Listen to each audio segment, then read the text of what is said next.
Hello guys, this is Eckert, and I'm back with a video.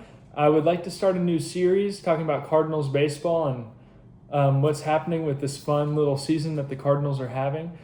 To start the season, we were supposed to be doing this big old rebuild, and it was supposed to take a few years, but it looks to be like we already have our core of young, talented hitters. Now the problem is this year, which we've run into the last couple series, is our pitching. So I hope you guys like this content, and hopefully I get to be more consistent with this type of video and content. So to start the video, the Cardinals I just finished watching the Cardinals beat the Diamondbacks on a score of 3-2. Pallante went 6 innings and looked really good today.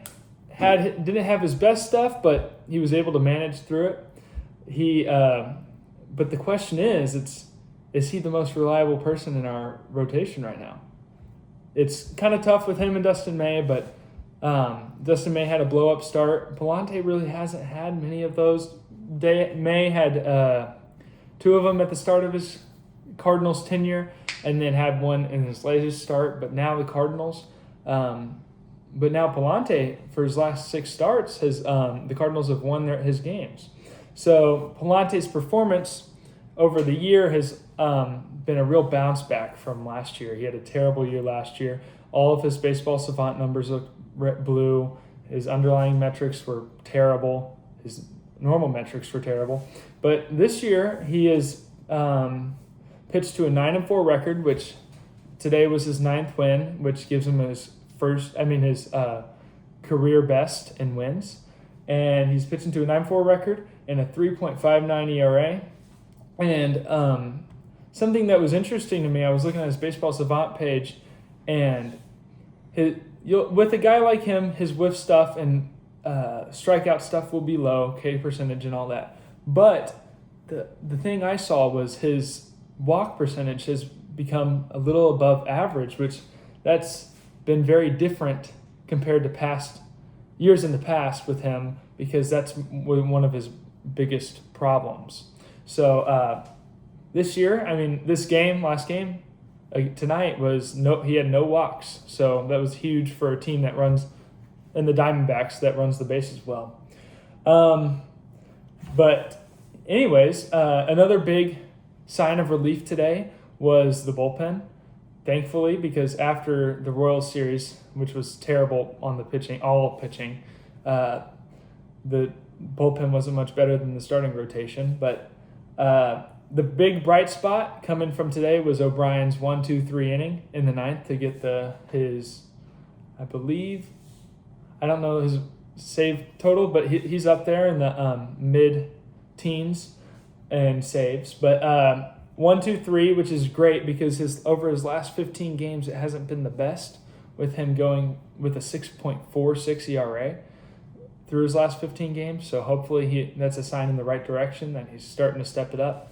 One other scary thing to watch from him is his 10 walks to 13 Ks over the last 15 games, but he had no walks today, and so that's looking pretty good.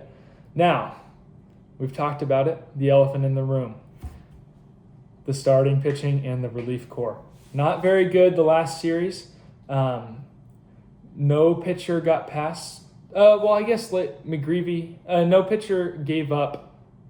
Every pitcher gave up a sizable amount of runs, with Leahy being the worst of it. No, not Leahy. Liberatore being the worst of it.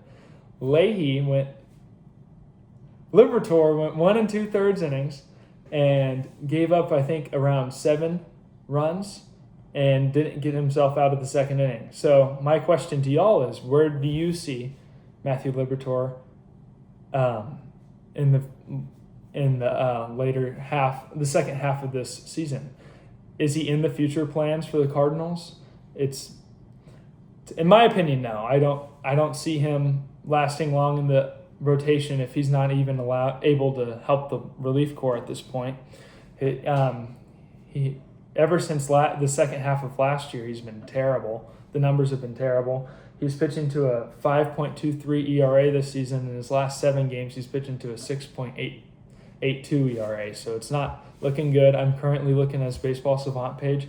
It is the Pacific Ocean out there. It is blue, blue, blue. It's terrible. So what my solution I would say is maybe send him to the bullpen. You have a couple nice pitchers in the Memphis AAA team right now with, which I see the immediate help would be Hunter Dobbins because he has big league experience. But then you also could go to a Bryson Motts or even more exciting prospect in Quinn Matthews, who's been stepping up his strikeout stuff and cutting down some of the walks. So that's pretty nice to see. But I, in my opinion, I would send Liberatore back to the bullpen. And like in 2024, he was there and he was really good. And maybe he just needs a big reset there. And he also gives you another lefty option out of the bullpen, subbing in for Brule, which Brule has pitched better in his later games that he's pitched with this season, but he just can't get lefties out, and he's a lefty reliever, and that's the reason he's on the team. He can't get righties out, but so maybe Liberatore can come in for that second lefty role behind Romero. But maybe it strengthens the bullpen, which is my next thing is the bullpen. Liberatore coming in could add a nice relief to the bullpen, catch some innings, which it's been used, and it's a pretty weak bullpen, as we're seeing guys like Graceffo and Stanek and Romero and Riley O'Brien all taking steps back. Romero, I believe he's not had the best June. He had a really good May, not the best June, and that's your number 2 guy coming into the season, so you need him to start stepping it up. And Riley O'Brien, like I said earlier, is not getting it done. I mean, he's getting the saves, but he's making them scary. So, and in the back half, the best player out there is George Soriano. So if you can build around Soriano, maybe give some rest to the other guys. Maybe Liberatore does that, because Brule is just not really playing unless you really need him or it's a blowout game, either way. But also there's fun prospects in the minors, as in Quinn Matthews, Bryson Motts are both from the lefty side. So you can move Matthews or Motts in the rotation as well, or you can throw them in the bullpen. And then also, who I think you'll see later in the season, Gastelum, and he'll be in the picture hopefully. He's been pitching really great in the AAA season. Well, that's the end of it. I hope you guys like this content.